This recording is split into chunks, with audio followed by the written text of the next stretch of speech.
ఇప్పుడు నేను ఒక నార్మల్ పర్సన్గా అడుగుతున్నాను సార్. నేను భగవద్గీత చదవడానికి ట్రై చేస్తాను 1-2 టైమ్స్. మిగతా పుస్తకాలు చదవడానికి ట్రై చేస్తున్నాను, అవుతున్నాయి. కానీ భగవద్గీత మాత్రం నాకు కాన్సన్ట్రేట్ రావట్లేదు. రీసెంట్గా ఒక సర్వే వచ్చింది, ఇండియాలో చాలా states, half of the states Quran చదువుతున్నారు, పర్సంటేజ్ పెరుగుతుంది. Half of the states Bhagavad Gita చదువుతున్న పర్సంటేజ్ పెరుగుతుంది.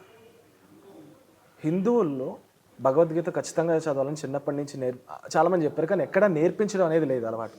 ఉంది, కొన్ని చోట్ల ఉంది, లేదని కాదు. కానీ మనకి స్వేచ్ఛ ఎక్కువ అవడం వలన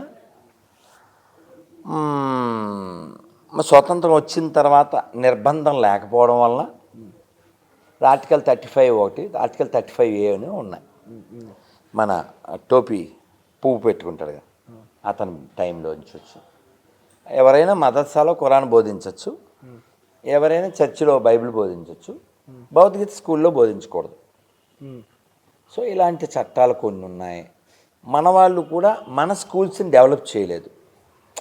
ఇప్పుడు క్రిస్టియన్ కాలేజ్ అని విజయవాడలో, గుంటూరులో ఉంటే ఎప్పుడో దాదాపు 100 ఏళ్ల క్రితం Guntur Hindu college, Hindu law college ఇలాంటివి కొన్ని పెట్టారు, నెల్లూరు, గుంటూరు, విజయవాడ లాంటి.